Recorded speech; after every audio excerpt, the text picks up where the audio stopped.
Hello everyone, and welcome back to this Lord of the Rings Minecraft mod adventure. I am LeftClick, and as you'll notice, a few changes have gone on around here. I waited out the fast travel timer, so I planted a few baobab trees, just to get an idea of how large they will be and what they will grow like, so I can see how, when I plant one on top of my tower, boom, to see how it will grow. This one grew really straight, which is really nice, which means it'll be a good addition to my tower. And it was pretty easy. All I had to do was put a 9 by 9 area of dirt on my tower, and then bada bing, bada boom, a baobab tree grew. And I hollowed out a little bit of it right now. It's not super large. And you also notice I upgraded some of the farms. I added a dedicated potato field, dedicated carrot field, dedicated yam field, and dedicated wheat field, just to increase the yield of everything. I added a little bit of a sort of earthwork around the general area because what happened is there was an Angmar invasion, and there was a hole blown into the corner of my tower right here, which released my Rhino and my Rohirric horse, both of which died, which is very unfortunate. Um, so what I did to try, well, first off, I killed all the Angmar people, and I got a lot of conquest for Gondor in here. But what I did is I made a somewhat effective earthwork just to sort of funnel far away forces into this little gate that I can maybe um abuse them from. I'll probably add an actual gate here sometime, but right now it's just an archway, just to help concentrate the forces a little bit so they don't come at me from all different angles. The the earthwork wall extends from about that willow tree all the way over to the edges of the farmlands. As many invasions I've had have spawned around this area here, so that's why I put this wall there. Also, it's just easy to set it up. Um, as of right now, I do have a couple rangers that are spawning around here, which is very nice. They're helping protect my farms, etc. I do not have a Rohirric horse anymore, unfortunately. But what I'm going to do is I am going to hold on a second. There we go. Sorry, I had to turn off my phone for a little bit while recording. So I'm going to show you how I hollowed out this baobab tree. It grew a little bit lopsided, a little bit off center, but what I figured out is that the interior of a baobab trunk has essentially a 5 by 5 square area that is basically guaranteed, and then one block in the middle that's a little bit outward. Then I'm probably going to use that is surrounded by walls. And I'm probably going to use this as a sort of ladder shaft to use. So what I'm going to do is, now that I've waited out the fast travel timer, I'm going to fast travel back down to Farharad and explore the jungle a little bit more. I still haven't found any Taurethrim villages or met any settlements or anything like that, and that's what I really want to do. So, and I also do want to get another rhino. I think I might want to build a rhino stable eventually, but not right now. I did find another pouch, which is nice. I put away a bunch of the crap we had stored away. I made a new chest specifically for fur and bones and rotten flesh and things like that, just so I can clear up a little more room in this chest up here. I got some Guldaril from an orc that I abused, which was nice. And I have a bunch of weapons now, which is pretty nice. So, actually, let me put this orc steel away. There we go. All my armor is looking a little rough, but I think it's okay. So, let's head down to, all the way down to Farharad. It took about an hour, maybe, I think it was like an hour and 15 minutes until I could fast travel down here to Shaman Pa. And even then, yeah, it's like an hour and a half. And even if you go further, I won't be able to go there. Like, see, I got 4 minutes left because it took 2 hours to fast travel up there. So I'm going to go to the northernmost one, just so I have the least amount of time to wait until I can come back to our Arnor Tower home. I don't think I'm going to do another pyramid. I'm solely going to look for settlements. That's what I'm going to look for. And so, I'm just going to fast travel here. And now that I think about it, I probably should have crafted a red book while I was out home, just so I can keep track of my quests a little bit more, but, what you going to do? But, we just got to wait for this section of the jungle to load, and then we will see if there's any settlements down here that we can explore.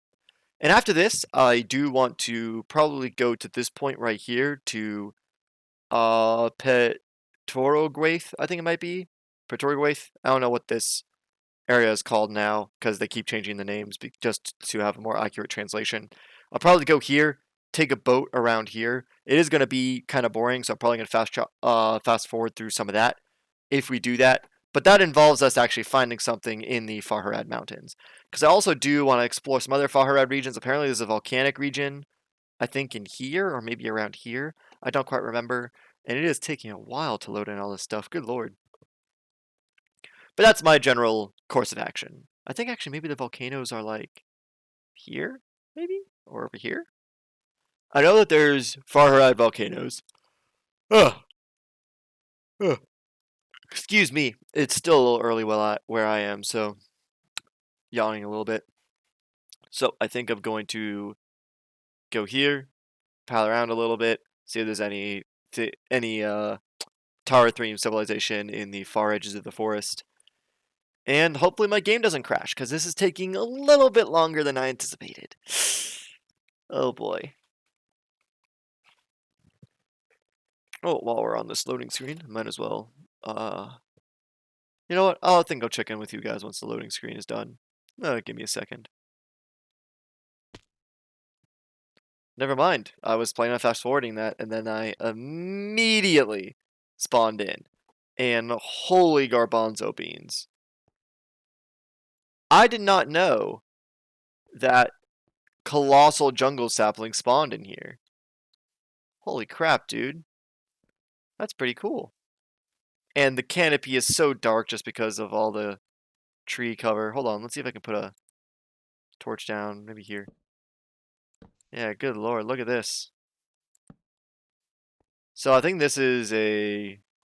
What tree is this? This is one of the interesting trees that I think we planted. What is this?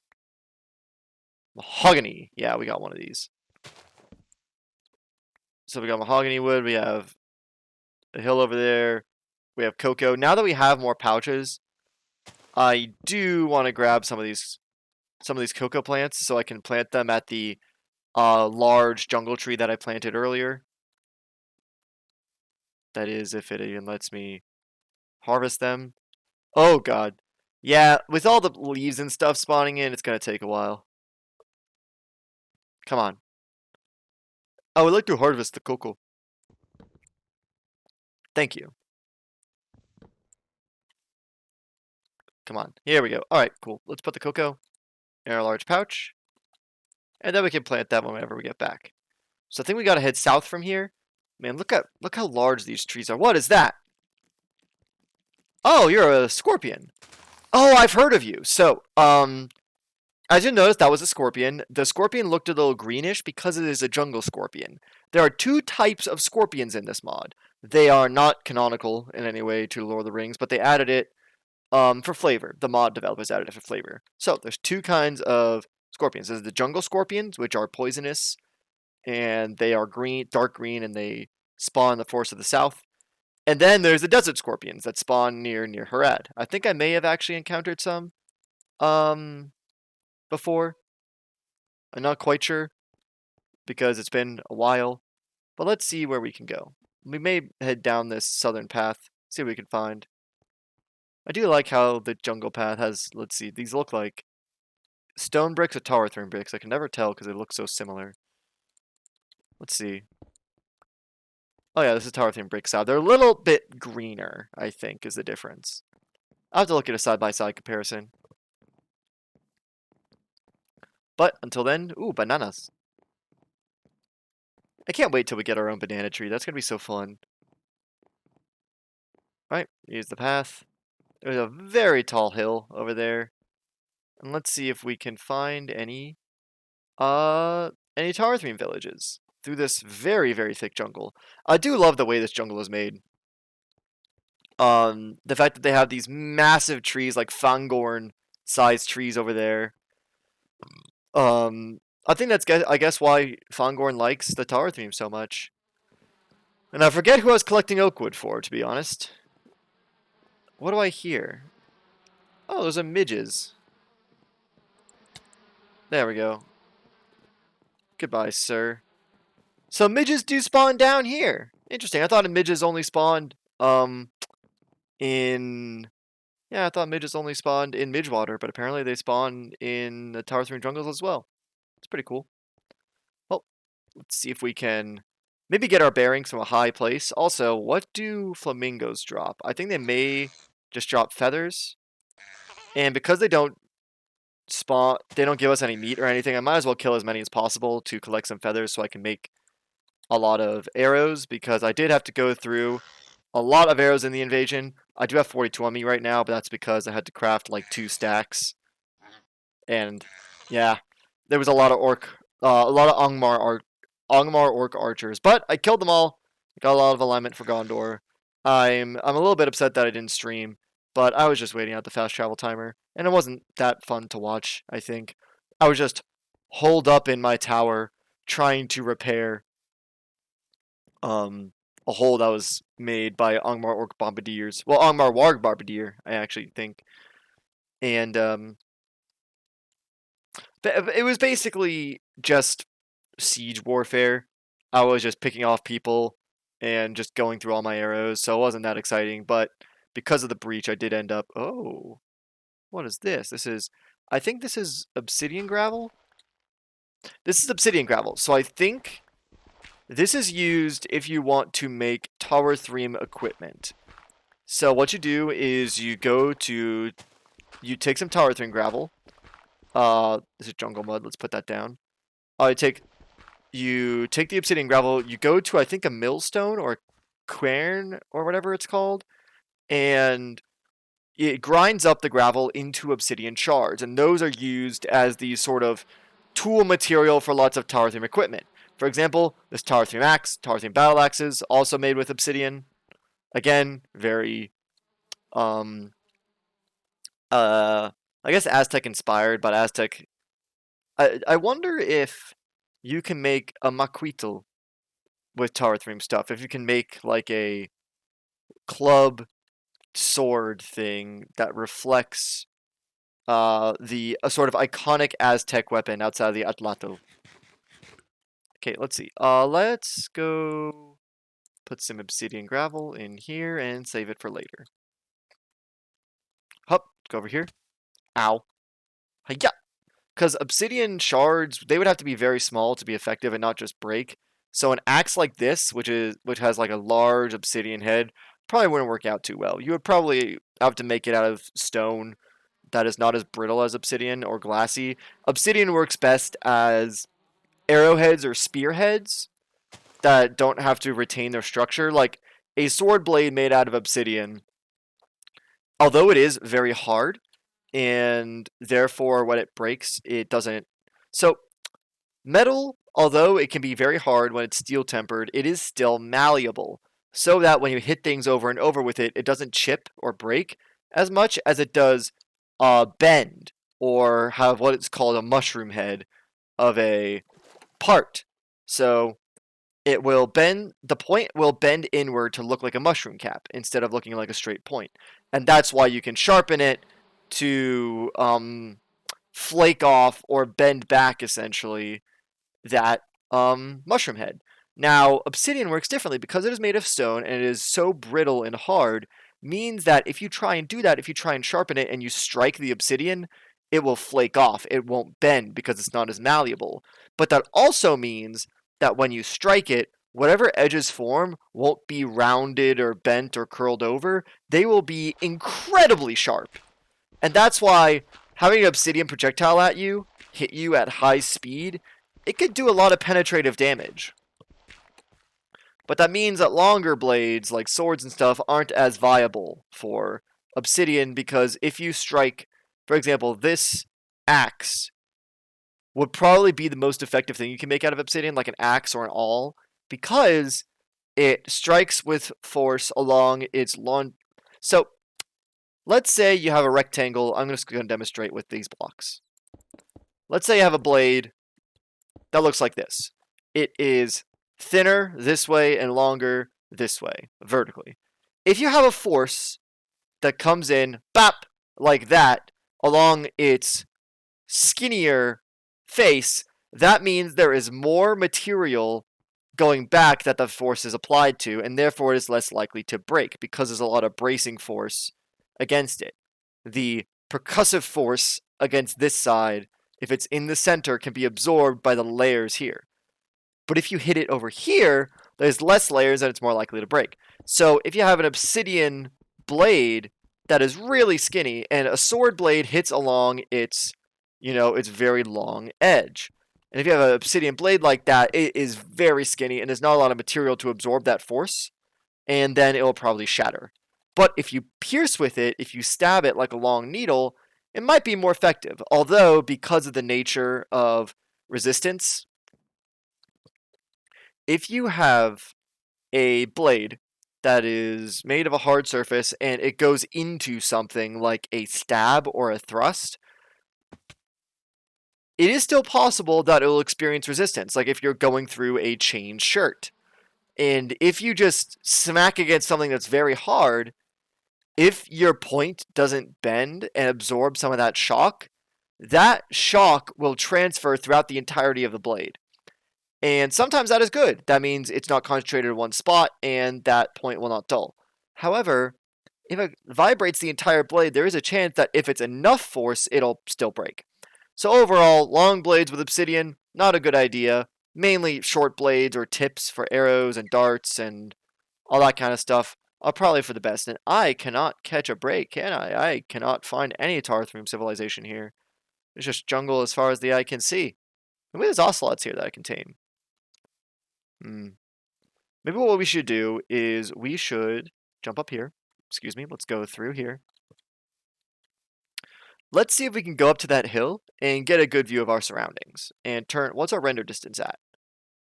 Video settings. Okay, our render distance is as far as it can be. So let's jump down here and let's see if we can go up to that hill and get a view and see if there's any clearings or anything like that that we can find. Because if I remember correctly, Taurethrim civilization doesn't just show up in the middle of a jungle. I believe it spawns in Taurethrim clearings, which are open areas of the forest that are not actually heavily forested at all. They don't have a lot of trees. They are much more open. They have a lot of flowers. And they are more amenable to having a large settlement with fields, with farm fields. Because having these valleys and mountains and these valleys and hills, such as in this jungle, that are covered in trees and stuff, aren't amenable for agriculture. Or at least the way that Minecraft agriculture works. If in real life, agriculture on hills can actually be very, very effective, especially if you have hills that are formed from volcanic activity. And that was the case with Indonesia, actually. I believe so. I could be wrong. I think that I'm thinking of maybe modern-day Malaysia. I'm not quite sure, but I think it was that sort of area of Indonesian and partly Malaysian islands. That whole chain of islands, which I think, isn't Indonesia like the 7th largest country by landmass or something because they have so many freaking islands? Anyway, Indonesia, they have a lot of volcanic islands. And I think Java is quite volcanic in activity. And so when their hills have a volcanic event, volcanic ash, spurts everywhere, and it puts a lot of sulfur, nitrogen, phosphorus, lots of chemicals, lots of chemical elements into the soil that are great for plant growth and great for fertilization. Because the volcanoes don't erupt all the time, that means that the soil still has time to recover from the burnt layers of rock that are over it, and the ash on the soil doesn't have time to accumulate and basically drown out any grass that grows or things like that. And if it's on a sort of cycle of eruption, that means you can plant around it. And when you have hills, sloped areas from these volcanic areas, what you can do is you can have very effective irrigation. Because water flows with the flow of gravity, it is very easy to have a water trough or water basin set up at the top of a hill like this, and then flow downwards. Oh my lord. This is very extensive. Have water flow down from here down towards layers, like the different levels of the hill. What you could do is you could set up farms all on different levels of the hill that irrigate each other. to make sure that no one farm is flooded. And that's much easier than trying to maintain irrigation on a very flat farmland. Because you can't get the water to move as effectively, it's more likely to pool and cause mosquitoes and other undesirable pests. So hill irrigation is very, very um, effective. And or if you build aqueducts, you can kind of make artificial hills that carry water. But that's another that's a very complicated task rather than just using the land around you, which is honestly just easier. So there's no clearings that I found so far. Then we'll go up this hill and see what's over on the other side. I really just want to find a clearing. I really want to find some Taurethrim civilization. Oh, geez. Seems to be another hill over there. A valley. Let's go over that way. Let's go to the west. Into the west. So, if you guys have watched the Lord of the Rings Peter Jackson films, there is a song that... Oh, hey, more Taurethrim. Hello, friends. Where did you come from? Taurethrim Blowgunner. There come tales of demons from the east. Half man, half monster. That's probably the half-trolls, and I think that's racist. The snake men profound our sacred beasts as weapons of war. Cut down any snake man you see. I absolutely will do that. You are referring to the Nirhara dream using your beautiful Mumakil, which is very upsetting. I'm still awaiting the day they add the Mumakil to the mod. Mumakil or Oliphants, that's one of those things where, like, since this mod has been around, especially since Farharad was added, people are like, ooh, when are Oliphants coming? Things like that. And actually, Gandalf was one of those things that the mod wiki essentially has been clamoring about since the dawn of the mod. Like, hey, when's Gandalf getting added? And it's kind of become a meme where, like, everyone's been asking when Gandalf's going to be added. And, as a sort of thing where it's never going to happen.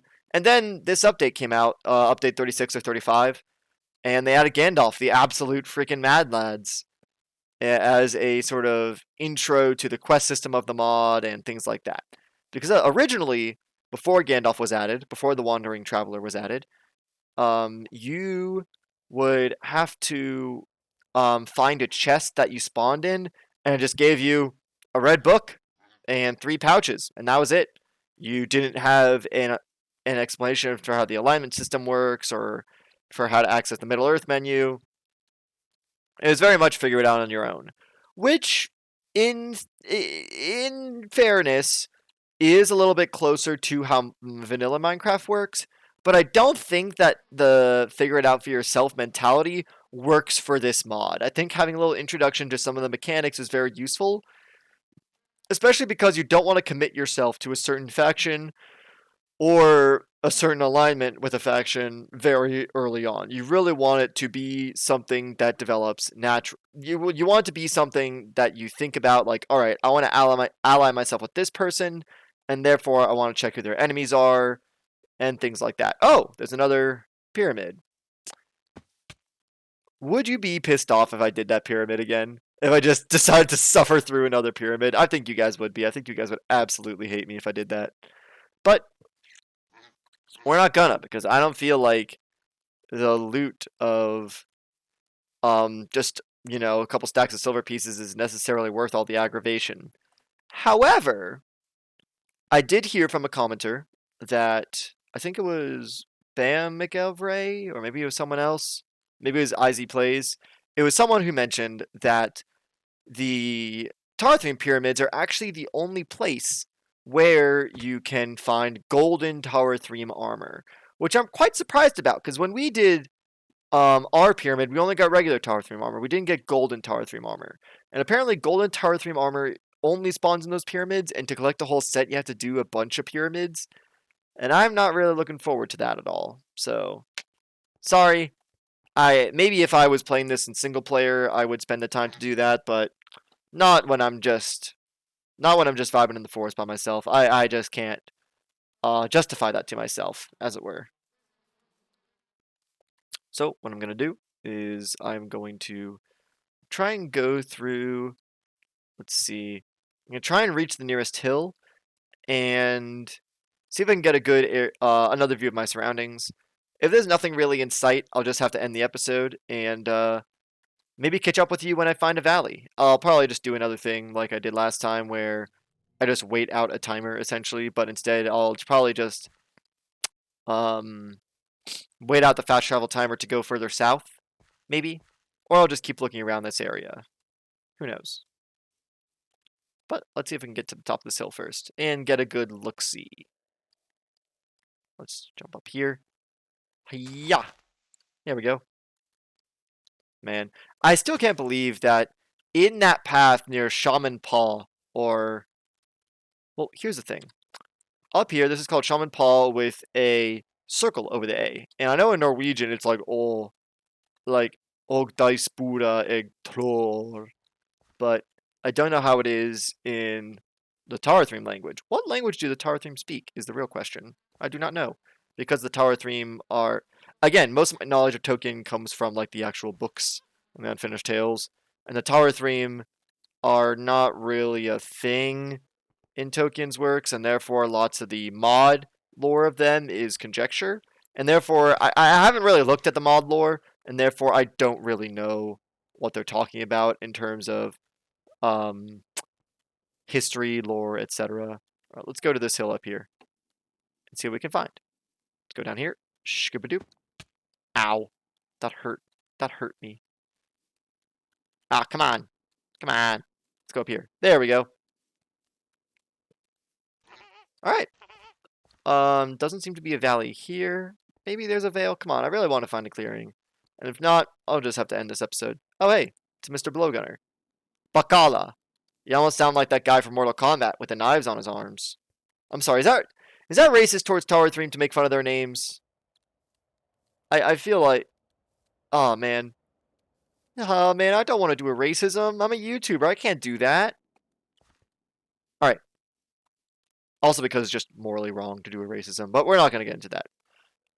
Alright, so it seems that there is basically no clearing around here, just forest as far as the eye can see, which personally I'm a fan of, but for the purposes of showcasing this mod, it is not ideal. Well, there seems to be a mango tree over there. So what I'm going to do is I am going to catch you all next time, and by the time you see me, I may have discovered a clearing. So, don't listen to Noldor propaganda. The kinslaying was not justified. I'll see you in a little bit.